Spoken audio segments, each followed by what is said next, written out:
Jackson McAllister always hated the desert wind. Deployed for the third time in 2 years, he had grown used to the desert's scorching heat and the way fine grains of sand found every seam of his gear. But the wind, dry and ceaseless, still felt like some cosmic irritant against his skin. This evening, he walked from the communications tent toward the small makeshift cafe the base had thrown together. As he stepped inside, the overhead light glared off the metal tables, reminding him of how far he was from the comfortable living room in which he'd once reclined on his favorite couch back home.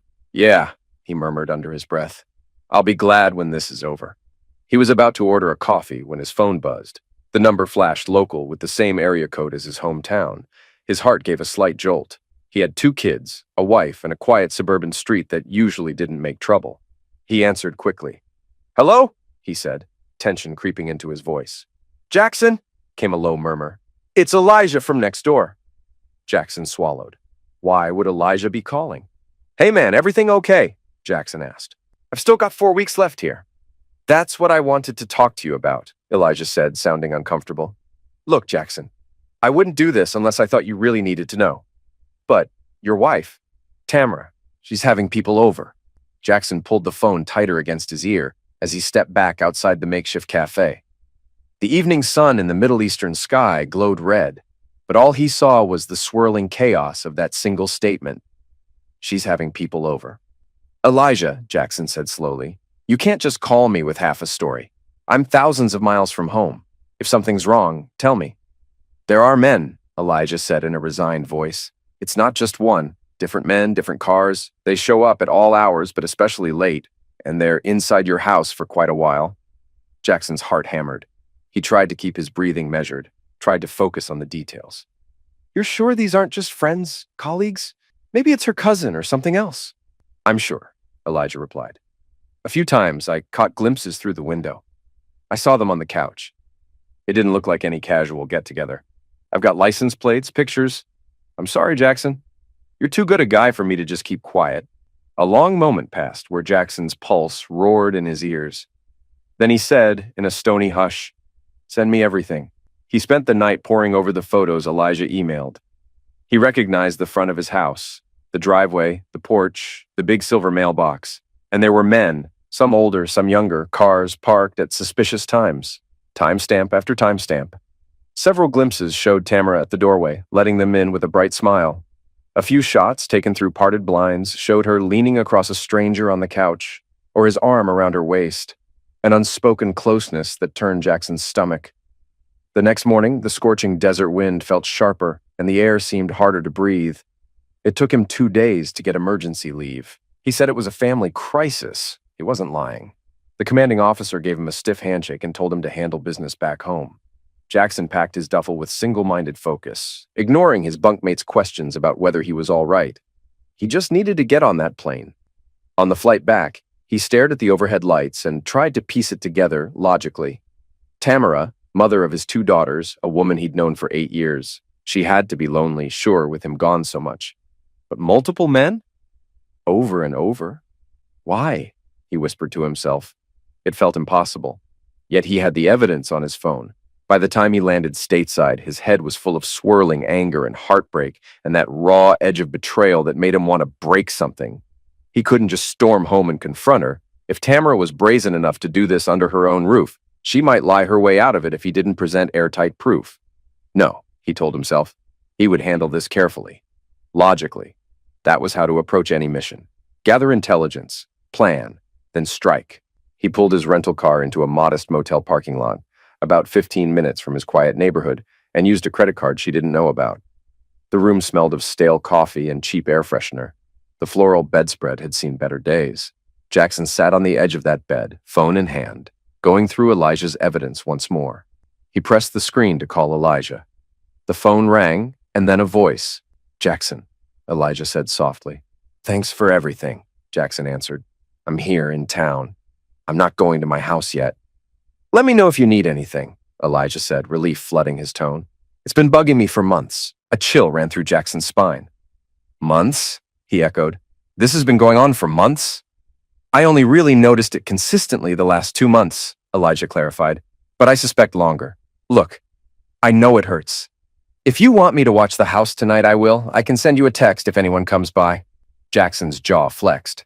Appreciate it. Gathering evidence. That night, Jackson parked 2 streets away from his own driveway, switching off the engine. The clock read 10:13 p.m. He settled low in the driver's seat, phone balanced on his thigh, eyes trained on the road leading up to his house. He waited, adrenaline thrumming as minutes bled into hours. At 11:46, a white truck slowed in front of his place. A tall, thick-set man hopped out, pressed something on his phone, and Tamara opened the front door. Jackson tensed. His phone's camera captured the entire thing through the gloom, though he zoomed as best he could. He'd never seen the man. Stocky build, broad shoulders, a baseball cap. Tamara leaned in for a hug that looked very comfortable. Too comfortable, Jackson thought bitterly. He watched them vanish inside. The house lights glowed behind drawn curtains. He rubbed his stubbled chin, forcing himself to remain calm. The first step was to gather as much visual proof as possible, not to burst in and ruin everything with rage. An hour later, the front door opened again. The man emerged, adjusting his shirt. He looked around the dark street as if checking for watchers, never suspecting Jackson's hidden vantage. Then he hopped into his truck and drove away. Jackson exhaled, then pressed his phone's record button to stop. Another piece of evidence, along with Elijah's earlier footage, and the screenshots of men's license plates. The fury brewing inside him felt like a physical weight in his gut. The second night, Jackson returned. This time, no visitors. On the third, around midnight, a young man showed up in a beat-up hatchback. He stayed for a good 2 hours. The pattern was consistent. Men appeared as though invited by a simple text, came in discreetly, left in the small hours of the night. Jackson decided he had enough visual proof. He wanted audio, something to confirm that Tamara was sleeping with them. He turned to an old friend from his military tech department, a hobbyist who toyed with small listening devices. "I can get you a bug you can hide in your own living room," the friend told him over the phone. "You sure about this? Because if she catches it, that's a massive breach of trust." Jackson's voice was hollow. Trust is already gone. He arranged for a discreet drop-off and soon had a tiny microphone, no bigger than his pinky fingertip. Later in the dead of night, he snuck around the back, found the key stashed under a flower pot, and let himself inside with measured footsteps. It felt surreal to tiptoe through his own living room as though he were an intruder. The place smelled the same, cinnamon air freshener, with a faint hint of Tamara's perfume. His children's toys were stacked in the corner. A heartbreaking wave of longing for normalcy nearly brought him to his knees. He planted the bug behind the TV console, hidden among cables. Before leaving, he slid open a closet door and looked at Tamara's coat, the one he'd bought her for Christmas 2 years ago. Then he noticed a large men's jacket that definitely wasn't his size. He swallowed a tremor of fury, forced himself back into stealth mode, and left. He spent the next morning at a diner, phone in hand, listening live to the bug's audio feed. For hours, the house was silent. Then around noon, he heard Tamara's voice. "Oh, come on in," she said brightly. "You want something to drink?" A man's muffled voice responded, something about being fine with water. Jackson's heart pounded. He turned the volume up, ignoring the half-eaten scrambled eggs on his plate. They made small talk about her week. Then the conversation turned flirtatious. The microphone, though tiny, picked up enough. "You're looking incredible," the man said. "You sure your husband's away?" Tamara let out a short laugh. "Believe me, he's not coming back anytime soon. Not that he'd care if he did. Always gone, always busy. And I get lonely, you know?" Jackson's grip on his phone tightened until the corners dug into his palm. He felt each word like a scalpel scraping away any lingering illusions. A few minutes later, the sound of kissing, shuffling, Tamara's giggle, the man's breathing intensifying. Jackson forced himself to keep listening, jaw clenched, then footsteps, likely toward the couch. Soft moans he recognized all too vividly. He pressed stop on the recording app. His stomach twisted in knots. He'd heard enough. It was more proof than any court would need. 2 days later, Jackson walked into the glass front office of Harding and Lowe Attorneys. A young receptionist recognized his name and escorted him to an office lined with thick legal tomes. A bespectacled lawyer named Simone Harding rose to greet him.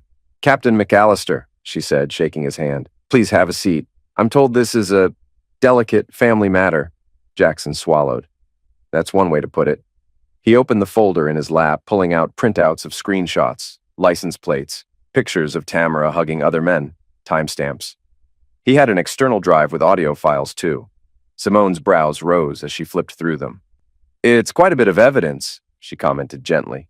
I want to file for divorce with minimal financial damage, Jackson said curtly. I also want custody of my daughters. I can't just let them stay with a mother who thinks it's okay to bring random men home. She's reckless, or worse. Simone took a slow breath. You have a strong case. In many states, adultery can be a factor in divorce settlements, particularly in awarding or denying alimony. If you have proof— I have it, he interrupted. Recordings, photos— She glanced at him. All right, but let me warn you, don't confront her physically. Don't do anything rash that might undermine your position. Keep your cool, gather more evidence if necessary, and we'll proceed. I'll draw up the papers. When you serve her, it's going to be explosive, especially if she doesn't see it coming. Jackson closed his eyes briefly. The image of Tamara's betrayal was burned in his mind. She won't see it coming, he said quietly. Then we'll be prepared, Simone said. I also recommend you start protecting your bank accounts. Sometimes, when an unfaithful spouse realizes the jig is up, they try to drain accounts or hide assets. Jackson gave a nod, already feeling that iron resolve come over him. Understood. Preparing for the showdown. Over the next week, he kept up his quiet surveillance from the motel. He recorded each new man's arrival and departure, accumulating an unassailable wall of proof. He also visited the bank, separating most of his money into a new account under just his name. He froze shared credit cards, ensuring Tamara couldn't run up a secret bill. Late one evening, Elijah texted him, Hey man, that big black SUV is back again. Jackson's entire body clenched. The black SUV had shown up a few times, with tinted windows. Its driver was a slick-looking guy in designer clothes. Jackson had particularly disliked him for reasons he couldn't name. Maybe that his arrogance seemed to match Tamara's easy flirtation. With a bitter twist of his mouth, Jackson drove over, parked in his usual hidden spot, and started filming. Sure enough, the black SUV was in the driveway, lights on in the living room.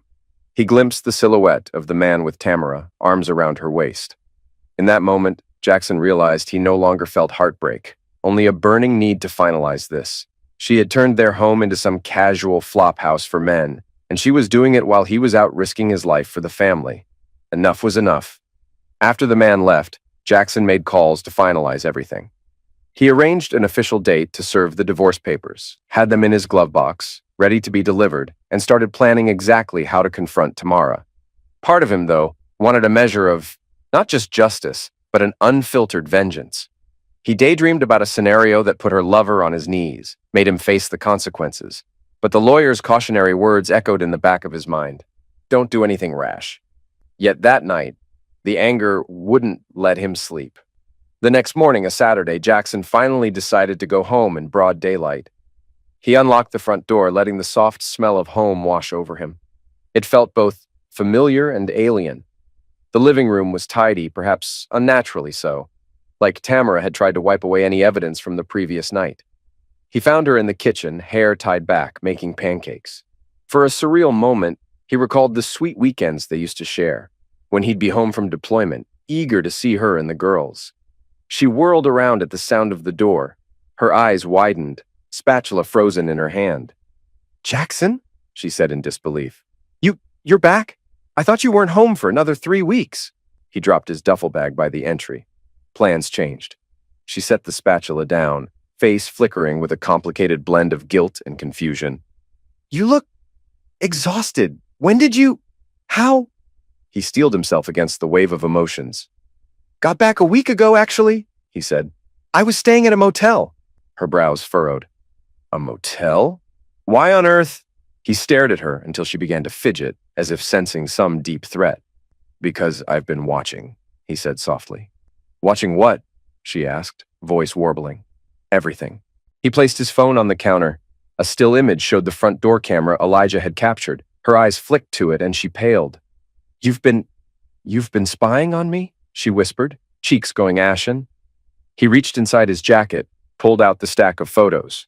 "Tell me I'm wrong," he said, tossing them across the counter. There were photos of different men stepping onto the porch, one shot showing her hugging that stocky stranger near the living room window. Tamara's mouth hung open, face twisted in panic. That's not— How could you— Jackson, let me explain," she gasped. "Explain how you've turned our house into some random hooking spot?" he snapped. Explain how you couldn't wait for me to come home? Or even talk to me about being lonely or frustrated, so you decided to bring all these men in? Tamara's eyes filled with tears. It's not that simple. You're never around. I've been alone for so long and we barely talk anymore. You come home for a few weeks and then you're gone again. You act like the kids and I are some side gig in your life. Jackson's anger spiked. I do that to keep a roof over our heads, to pay for everything you and the girls need. You think I want to be deployed all the time? That I enjoy risking my life in a desert? I do it because it's my job and it keeps us secure. She folded her arms defensively. Well, I needed actual companionship, Jackson. He bit back a surge of raw fury. So you found it with multiple men, he said, voice shaking. You had them in my bed, on my couch, for months. How many, Tamara? She glared at him through tears. What difference does it make? You've clearly decided I'm some monster. You want a confession? Fine. It was more than one. Yes, I thought it was harmless. Then it kept going. I got in over my head. But your constant absence, it's your fault too. He let out a harsh laugh. I was absent because of my duty, not because I wanted to run around with strangers. Her face crumpled. I never planned for it to be so many, she said quietly. But I was resentful and lonely. One affair turned into two, and I guess I just stopped caring. Jackson's rage turned cold. Well, I care, and now you'll face the consequences. He pulled the divorce papers from his bag and dropped them on the counter. Sign these when you're ready, he said. I want the house.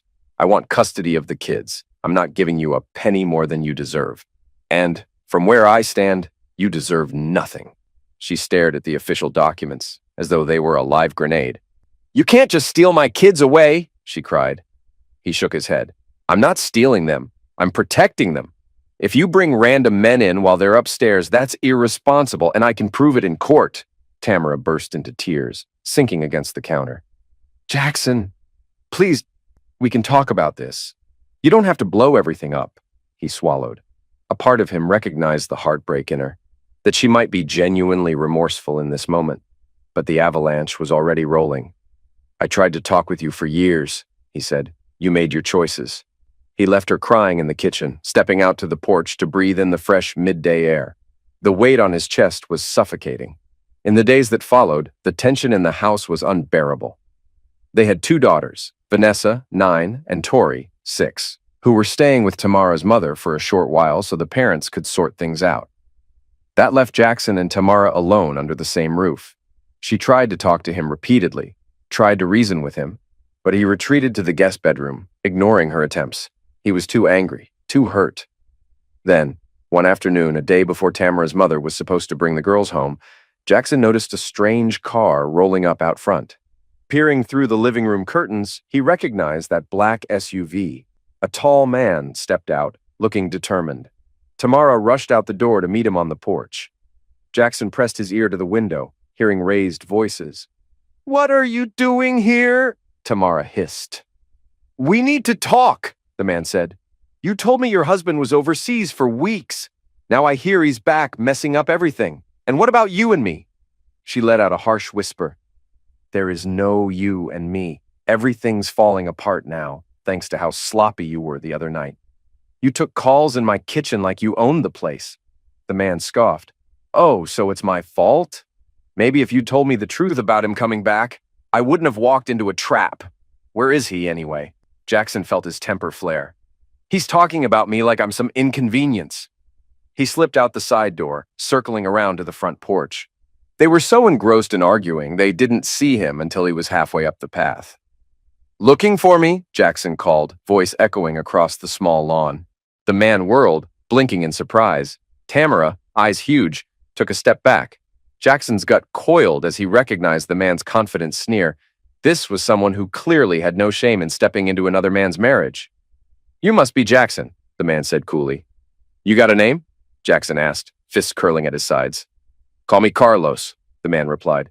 Look, I didn't come here to fight. Oh? Jackson shot back. You came here to see my wife again? Carlos set his jaw. I just need clarity. Tamara, you said you'd handle this. Now he's messing with everything. Tamara let out an anguished groan. Carlos, please, leave. This is not the time or place. But Jackson had heard enough. Something in him snapped. You want clarity? I'll give you clarity, he growled. You invaded my home, took advantage of a lonely woman, and now you're acting like you're the victim. Get off my property. Carlos's eyes flickered. She invited me, man. It's not my fault your marriage was on the rocks. Tamara reached for Jackson's arm. Don't. Please don't do anything crazy. Jackson turned to her, voice shaking with rage.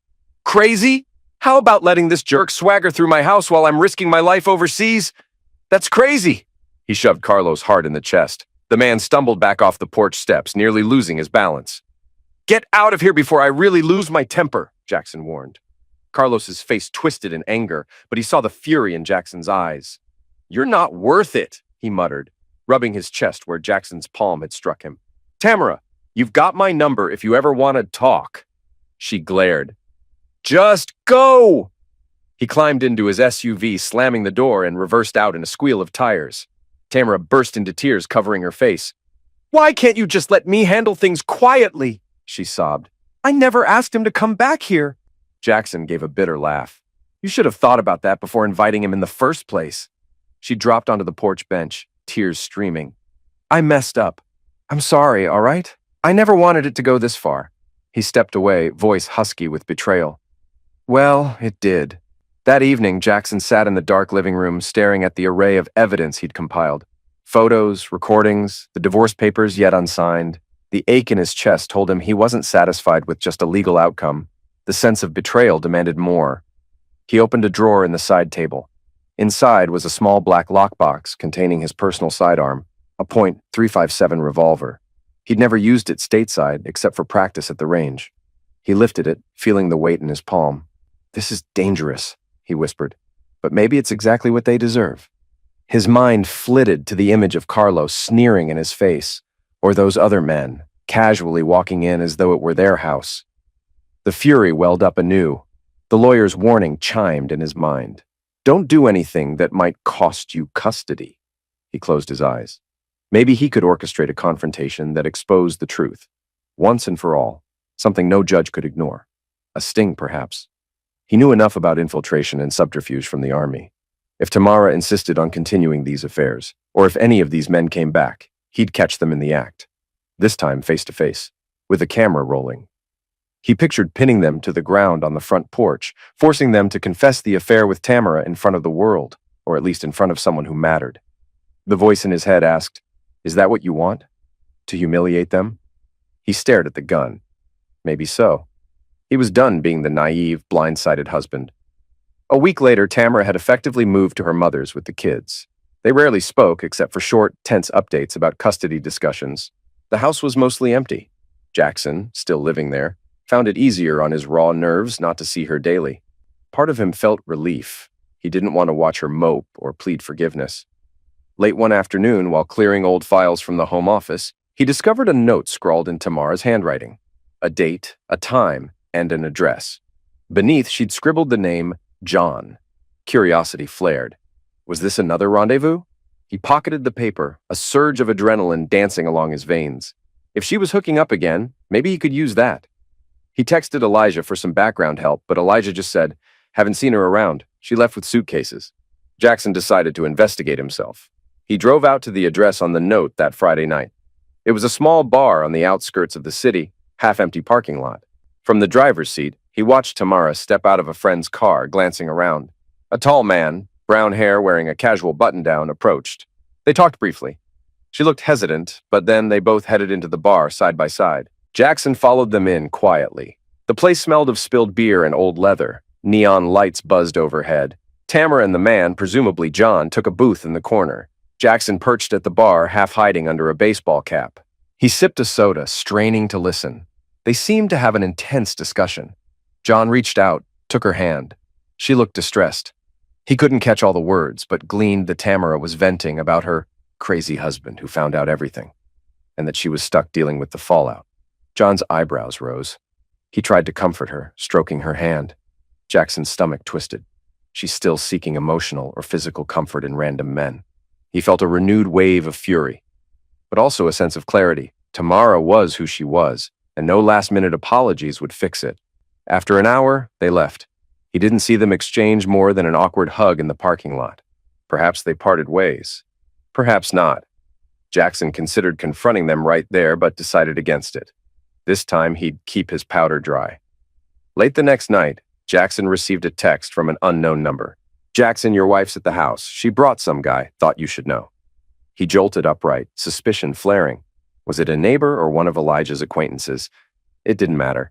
If Tamara had come back to his home with another man, it was the perfect chance to strike. He drove like a man possessed, the .357 tucked under his seat.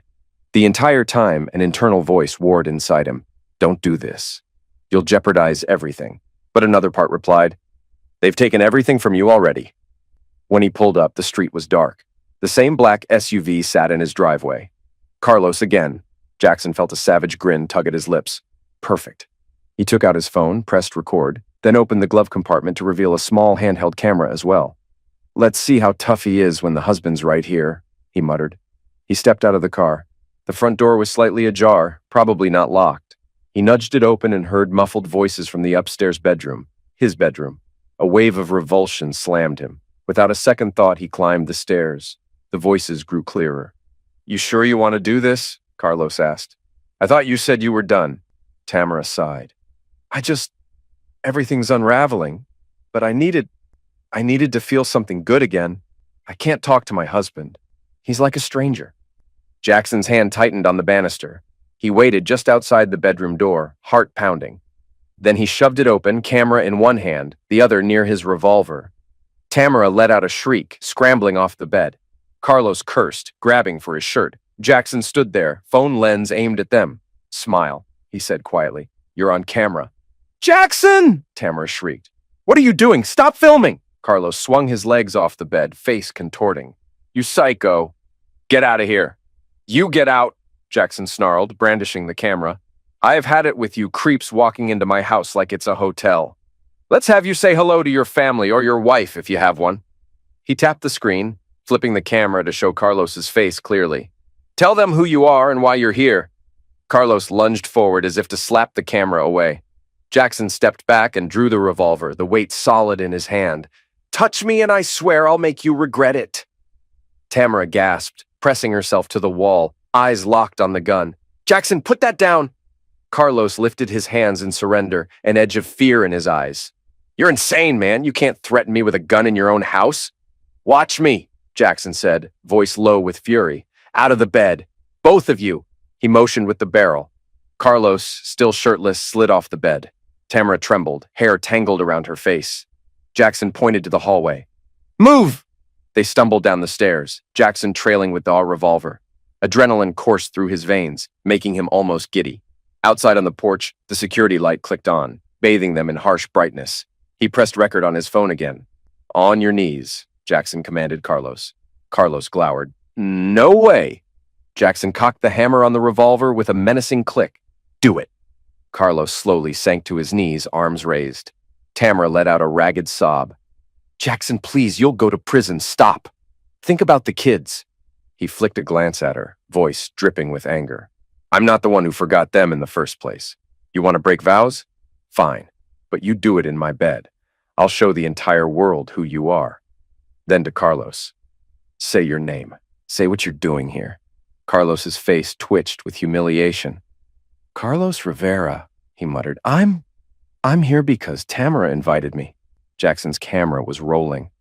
"And what were you doing with her upstairs? Man, come on. Say it." He gave a shrugging, helpless look.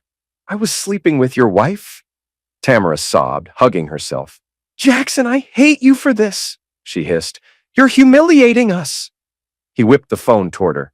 "No, you humiliated me," he shouted, voice echoing off the quiet suburban street. A neighbor's porch light flicked on. A curtain twitched across the way.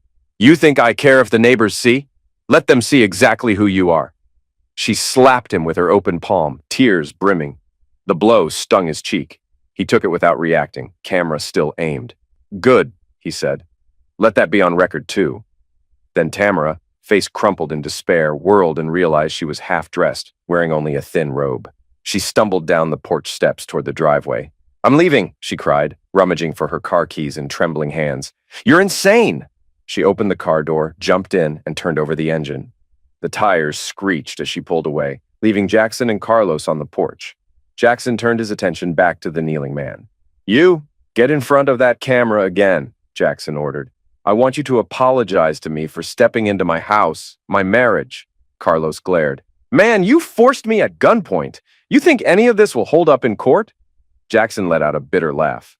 I'm not doing it for court. I'm doing it so I can watch it every time I doubt whether I did the right thing divorcing her. Carlos hung his head. Fine, he muttered. I'm sorry, all right?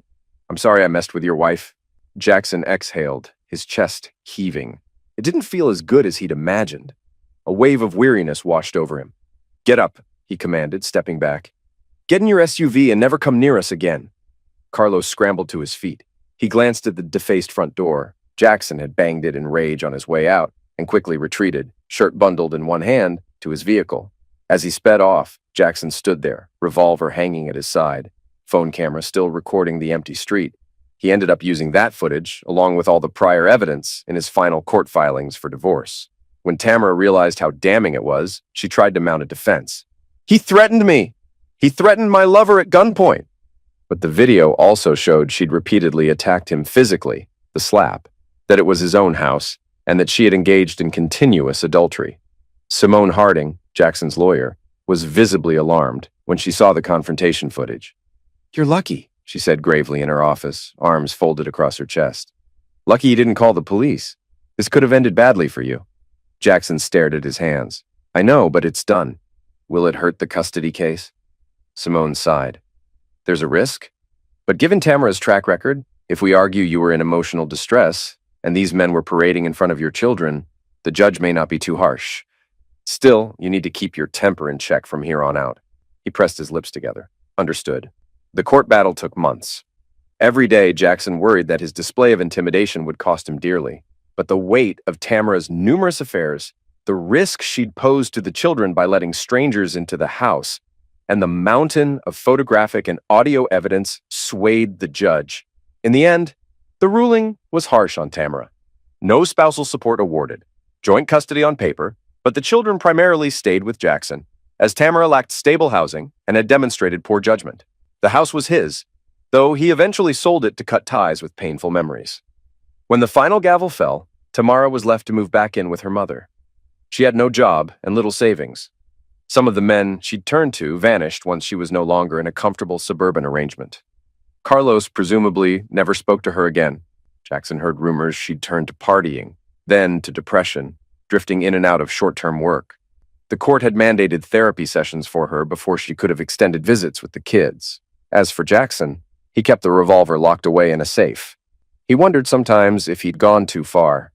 The image of Carlos kneeling at gunpoint on his porch haunted him, yet a darker part of him still felt a grim satisfaction that he'd forced his betrayers to face him. The heartbreak remained, but the immediate thirst for revenge was sated, replaced by a need to rebuild. His daughters remained confused by the swirl of events, but they were young. He did his best to provide stability, moved them into a new condo across town, enrolled them in counseling. He tried to be present, day after day, forging a new normal. Sometimes they asked about Mom.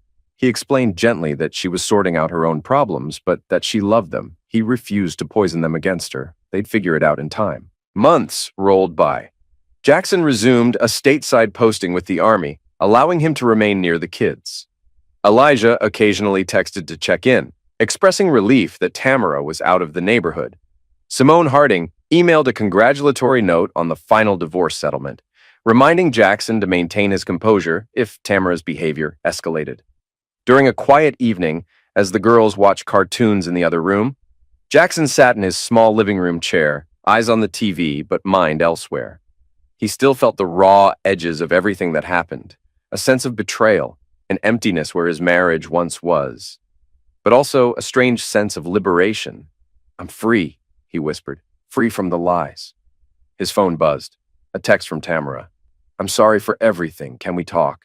He stared at it for a long moment, heart constricting. Then he set the phone aside, ignoring the message. He had built a new boundary, and that boundary was staying intact. Later that night, after the kids were asleep, he scrolled through the old videos on his phone. The infiltration footage, the hours spent in the dark filming Tamara's affairs, the audio clips from the bug behind the TV. All the heartbreak in pixel form. Then he found the final confrontation video. It showed him from a shaky vantage. He'd propped the phone for part of it, shouting at Carlos, brandishing the gun. He watched himself, eyes glowing with fury, saw Tamara in tears, her half-naked lover kneeling. He heard his own words. Say it. Apologize. The man trembling. I'm sorry. I messed with your wife. Jackson's face was carved with rage, mouth twisted in a mix of triumph and heartbreak. It made him shudder. He tapped delete, one file at a time, though he kept the original evidence in private storage just in case. Some memories needed to fade so he could move on. He walked outside onto the little balcony of his condo. The night sky was calm, dotted with stars, the air fresh with none of the desert dryness he'd endured for so long. He thought back to that scorching wind a world away, how it used to gnaw at him. The climate here was gentler, though he felt a swirl of sadness that such calm came at the cost of his marriage. A small voice behind him said, "Daddy?" He turned to see Vanessa, his 9-year-old, rubbing her eyes. "Why are you still awake, sweetheart?" he asked softly. She shrugged, stepping onto the balcony. "Bad dreams." He opened his arm and she slid under it. They stared out at the lights of the city below. "You miss Mommy?" he asked carefully. Vanessa sniffed. "Sometimes, but she's so different now. She cries a lot." Jackson's chest tightened. "She's going through something. It's not your fault." "Yeah," Vanessa said quietly. "I just don't understand why she made you so mad." Jackson sighed. "Grown-up problems," he said. "All you need to know is I love you and Tori more than anything. That's never going to change." She leaned her head against his side. "I love you, Dad." In that moment, he felt the anchor that kept him steady, the love for his children. Everything else, the betrayals and anger, was secondary to being a good father. Time, as it does, blurred the raw edges of the past. Jackson filed away the events of that explosive night on the porch as a turning point. He later sold the house, put the money into a savings plan for the girls' education, and found a quieter life. He discovered he could breathe again without the weight of suspicion and heartbreak pressing on his lungs. Tamara, from what he heard, spiraled for a while, dating questionable men, losing jobs. She occasionally demanded they revisit custody, but each time the court saw the same pattern. She was unstable, with no steady income. Still, Jackson never tried to keep the girls from her. They visited every other weekend, provided she had a safe living space. Sometimes Vanessa or Tori would mention how sad or angry Mom seemed, and Jackson would struggle to respond. He'd say, "She loves you in her own way," and leave it at that, because even after everything, he didn't want them to grow up hating her. One late afternoon, about a year after the divorce was finalized, Jackson's phone buzzed with a call from an unknown number. He picked up. Tamara's voice, quiet and tired, came over the line. "Hi," she said. "It's me." He let out a slow breath. "Yes?" A pause. "I wanted to say thanks for not poisoning the girls against me. I know I messed up, unbelievably so, and I don't expect forgiveness, but I wanted to say it." Jackson stood by the window, eyes on the golden rays of the setting sun. He felt a twinge of that old sorrow, tempered now by acceptance. "They deserve 2 parents," he said softly. "If you can step up for them, I won't stand in your way." She sniffled. "I'm trying. Maybe someday we can, I don't know, have a real conversation. For their sake. Maybe be civil." He closed his eyes. Maybe. When he ended the call, he noticed his hand trembled slightly. The memories would never vanish, but at least they no longer controlled him. That evening, he took his daughters out for ice cream. They laughed at the sticky swirl of chocolate. Tori held her cone up. "Daddy, try this. It's so good." He took a small lick and smiled, the flavor sweet on his tongue.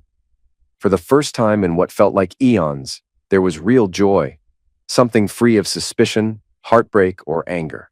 And as they walked down the sidewalk together, pink skies overhead, Jackson realized that sometimes revenge wasn't just about humiliating the betrayer.